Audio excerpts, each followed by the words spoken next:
J'avais un rêve, c'était un rêve d'aller en Israël, bâtir et construire le pays pour les Juifs qui veulent venir à un moment donné en Israël. Et c'est ce que vous avez fait. C'est ce que j'ai fait. Tous ceux qui sont venus à cette période-là, c'était des pionniers. Il y avait une amitié, il y avait une solidarité. C'était une vie avec un but.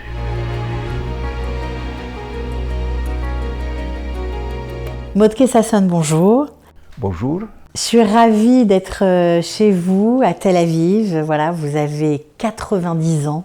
Vous êtes monté en Israël à l'âge de 14 ans du Maroc. Qu'est-ce qui fait que vous avez pris cette décision si jeune? Lorsque j'étais jeune, à l'âge de 6 ans, 7 ans, j'ai appris dans une école qui s'appelle le Talmud Torah. À l'école, à Al-Haim Banim, on a appris l'hébreu par tous les métiers de la Torah. Mais plus tard, j'ai décidé d'aller dans un mouvement de jeunesse qui s'appelle Akiva. Le but de ce mouvement de jeunesse-là était de parler en hébreu seulement. Et tout celui qui parle, qui fait une faute quelconque dans une autre langue, il doit payer une amende. Et c'est grâce à cela que j'ai fait des progrès en hébreu. On avait un chaliach israélien qui ne parlait pas français, il parlait que l'hébreu. Donc, avec ma connaissance de l'hébreu, il m'a beaucoup estimé et donc il a beaucoup travaillé sur moi pour faire la Aliyah. On a fait toutes les démarches en secret, sans que mes parents sachent de quoi il s'agit. Et c'était juste à la fin, la semaine avant mon départ, que je suis venu chez mes parents pour leur dire finalement, j'ai décidé de faire la Aliyah en Israël. Tout seul? Tout seul. Ils n'étaient pas d'accord, bien sûr. Et ils étaient obligés de signer pour que je puisse. Ils ont essayé de me convaincre, c'était impossible parce que la décision a été prise. À ce moment-là, il faut dire qu'il y avait beaucoup de jeunes juifs de Fès qui ont fait la Aliyah. Ils ont traversé les routes pour arriver à un endroit pour qu'ils puissent aller en France et monter en Israël.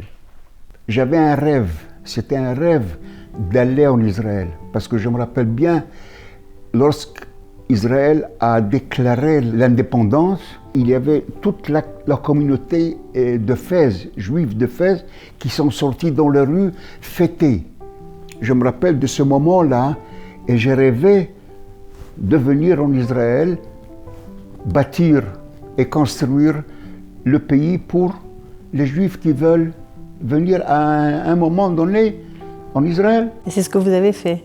C'est ce que j'ai fait, avec les jeunes qui sont venus de toute l'Afrique du Nord, du Portugal, d'Italie, qui sont venus pour faire la Aliyah avec la Aliyah Tanor. Vous êtes resté 6 mois là-bas? 6 mois. J'avais l'âge à l'époque, 14 et quelques, et un garçon quelconque là, il est tombé malade juste le soir, et le madrich a voulu remplir la liste des partants. Et donc il m'a demandé si je veux. Et c'était mon rêve de faire la Aliyah tout de suite. Il m'a demandé de changer mon nom. J'ai dit, mais pourquoi? Parce qu'il me dit, vu que tu fais la Aliyah, tu dois changer un nom hébraïque. Mon nom, c'était Zazon. Alors, il me dit, on va t'appeler Sasson. Je dis, mais qu'est-ce que c'est Sasson? Il me dit, c'est la joie. Toujours tu es joyeux, tu chantes, tu danses, tu ris. Donc, c'est le nom là te convient. Je dis d'accord. Lorsque papa a su, il était énervé. Comment? Toi, tu vas couper la chaîne? J'ai dit, c'était la seule possibilité de faire la Aliyah. Autrement, j'aurais pu rester encore en France. Comment c'était les débuts en Israël? La vie n'était pas facile. Tout d'abord, un jeune qui a abandonné la famille. Beaucoup de soirées là, des larmes coulent. Tu as langui tes parents, tu as langui tes frères, tes sœurs. Le courrier ne passe pas directement d'Israël au Maroc. Moi, j'écrivais des lettres en France et la France les envoyait. Mes parents envoient des lettres en France et eux, ils me les renvoient. Donc c'était impossible le contact. Je recevais des bons d'argent parce que j'avais besoin un peu d'argent. Maman me faisait des choses que j'aimais beaucoup. Elle m'envoyait par poste. Donc il a fallu attendre beaucoup de temps pour que ce courrier-là et ces colis arrivent. J'ai revu mes parents après 18 ans. On va fêter les 78 ans de l'État d'Israël. Comment c'était au début, les 2-3 premières années de l'État? La vie n'était pas facile. Tout d'abord, on n'avait pas assez de nourriture. Tu recevais des tickets pour avoir la viande, le beurre, le sucre. C'était rationné en fait. Rationné, voilà. J'avais ici 2 oncles. Un oncle qui vivait à Bakaa, à Yerushalayim, et un autre à Lod. Et donc j'avais la possibilité de les visiter. Lorsque je quittais le kibbutz, à la frontière syrienne et libanaise, Kfar Bloum, c'était long. C'était long parce que les bus n'étaient pas rapides comme les bus d'aujourd'hui.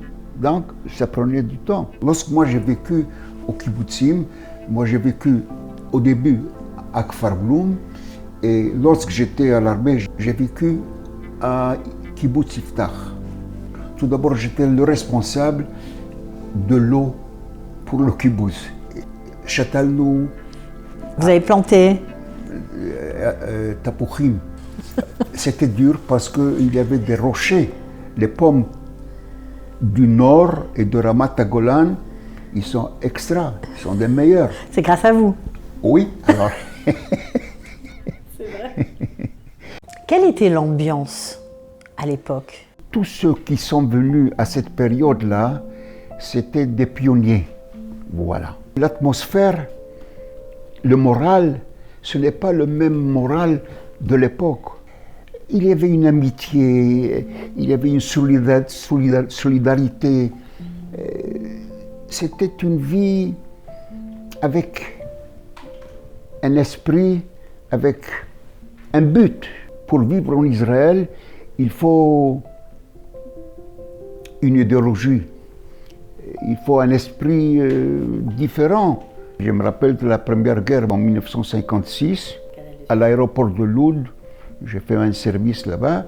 Par chance, je n'étais pas tué parce que on a tiré sur moi, mais voilà, je continue encore à vivre. C'est quoi le souvenir le plus difficile de ces guerres-là? Il faut prendre en considération qu'on était jeunes et on peut soutenir et souffrir. Il y avait une ambiance. Au kibbutz, par exemple, lorsque les soirées dansantes, on dansait des heures. Et le lendemain, de bon matin, à 4 heures du matin, tu te lèves et hop, cueillir les tomates, Oui. Des souvenirs de comment on fêtait Yom Ha'atzmaut à l'époque? Alors, le Yom Ha'atzmaut, on a quitté 6-7 jeunes, le kibbutz, pour aller à Haïfa pour voir le défilé. Mais on venait le soir et toute la soirée, jusqu'à 2h, 3h, 4h du matin, on dansait, on chantait, il y a une ambiance extraordinaire, et de se lever 2 heures après pour prendre place et voir le défilé. Et lorsque tu voyais le défilé, tu étais fier de voir tous les soldats avec toutes les armes qui passent. À l'époque, il y avait pendant, je crois, depuis 1949 jusqu'à 60 et quelques, il y avait des défilés dans tout le pays. Ça veut dire à Haïfa, à Tel Aviv, à Jérusalem, et même à Ramleh et à Akko, dont Ben Gurion a décidé de faire le défilé, pas seulement dans les grandes villes. Aujourd'hui, la guerre avec l'Iran, qu'est-ce que ça vous fait, vous qui avez vécu tant de guerres et qui avez fait tant de choses pour ce pays? Tout d'abord, c'est une guerre différente. À l'époque, tu avais un ennemi, deux ennemis, contre l'Égypte, contre la Syrie, contre le Liban. Aujourd'hui, malheureusement, on est entouré, on a parfois 7 francs. C'est un pays qui est peuplé de 10 millions de personnes, y compris les 2 millions arabes, y compris les orthodoxes qui ne font pas le service militaire. Donc, c'est tout à fait différent. Elle vous fait peur, cette guerre? Oui, parce que l'Iran a décidé depuis de démolir Israël. À l'époque, on avait des relations extraordinaires entre l'Iran du Shah de l'époque et Israël. Heureusement que cette guerre, j'espère, elle va amener un autre avenir pour Israël.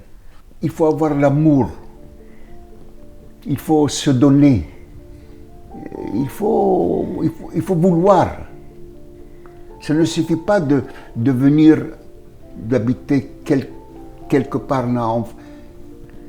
Si tu n'aimes pas l'endroit, si tu n'aimes pas, si tu n'es pas prêt à consacrer, à donner, donc c'est pas ta place? Ce n'est pas. Non, c'est pour ça qu'il y a des gens qui quittent Israël, parce qu'ils n'ont pas l'amour et la force de survivre certains moments qui ne sont pas agréables. Je suis très content de vivre en Israël. La preuve, on m'a proposé et j'avais des possibilités de rester en France, de rester même lorsque j'étais en Afrique.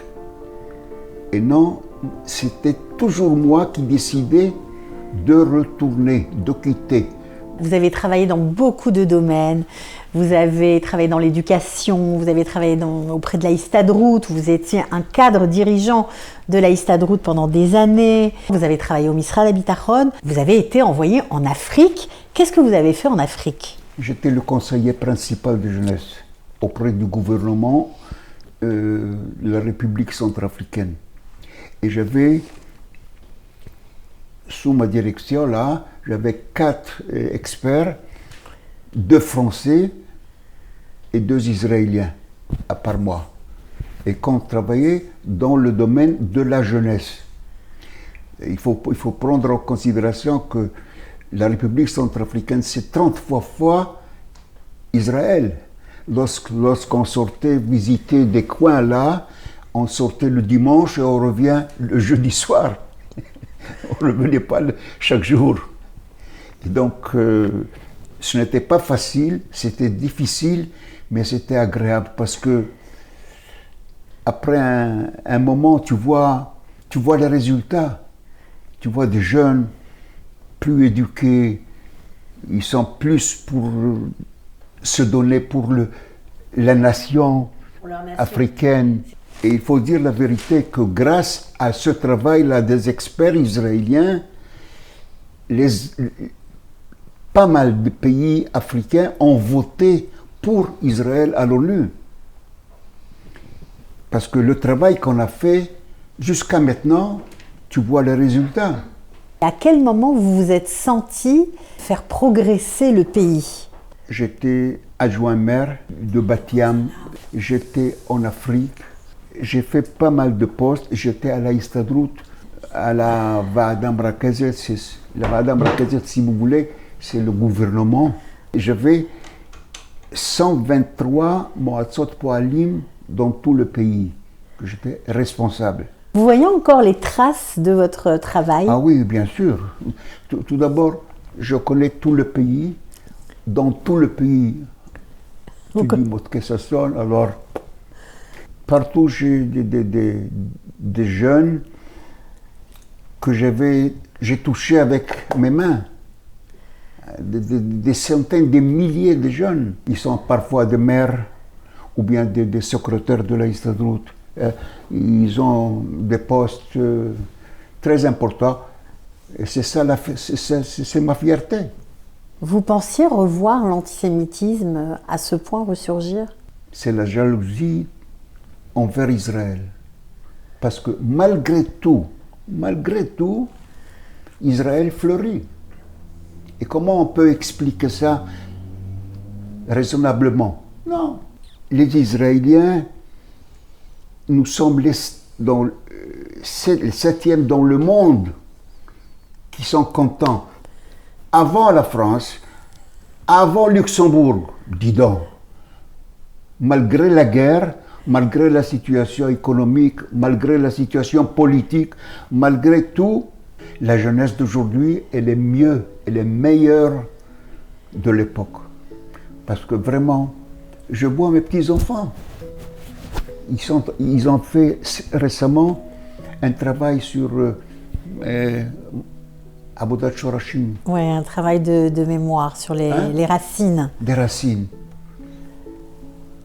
Moi, à l'âge de 10 ans, d'écrire comme ça, c'est une autre jeunesse. Elle est magnifique. Je connais bien la jeunesse française, par exemple. Je connais la jeunesse d'autres pays que j'ai visités. Ce n'est pas la même jeunesse. Est-ce qu'à cause de l'air, à cause de la nourriture? Vraiment. Mais malgré tout, je dis, je suis mécontent parce que les dirigeants d'aujourd'hui d'Israël ne font pas leur travail. C'est pour ça que le peuple est divisé. Et ça fait du mal. Vu que je lis le matin le journal, je vois la télévision le soir, tu entends ça te fait du mal. Et tu regardes autour de toi, ça fleurit. Tu vois, les succès de l'armée israélienne, il est incroyable. Hein? Ce qu'ils font en Iran, au Liban, en Jordanie, il n'y a pas une autre armée pareille, il n'y a pas une autre jeunesse pareille. Donc, c'est extra. Qu'est-ce que vous allez faire cette année pour fêter Yom Ha'atzmaut? Malheureusement, avec notre âge, et vu la vérité, pendant des années, Yom Ha'atzmaut, que j'étais parfois responsable de la journée et de toutes les activités dans la ville de Bat Yam, il y avait l'ambiance de l'indépendance. Un citoyen qui venait d'où, de France, de n'importe où, il est chez lui, à la maison. Donc, sa joie, elle est différente que le 14 juillet. C'est pas pareil. Ce n'est pas pareil. C'est autre chose. L'hymne national, il s'appelle la Tikva, c'est l'espoir. Donc, il faut avoir de l'espoir. Malgré tout? Malgré tout, oui. Le peuple juif, il n'est pas... C'est un peuple ancien. On a le même ancienneté comme les Iraniens. Hein? C'est un peuple qui a une nuque dure. Oui. Et grâce à cela, on vit. Heureusement que j'ai un caractère de prendre les choses toujours facilement. Et toujours, je vois le demi-verre plein que vide. C'est un caractère que, à mon avis, c'est pour Israël. Il le faut pour Israël. Autrement la vie n'est pas facile. Pourquoi les Juifs de France vivent là-bas? Avec ce qui se passe actuellement autour d'eux. Je ne comprends pas. Oui, si tu as une idéologie. Tu vis avec ces valeurs-là, tu peux vivre bien en Israël. Quel est votre souhait pour le 78e anniversaire de l'État souhaite d'Israël? Qu'on n'aura plus de guerre, qu'on pourra vivre tranquillement, calmement, d'avoir plus de Juifs qui viennent vivre en Israël. On a besoin pas seulement de leur soutien, mais de leur aide de venir et de vivre en Israël.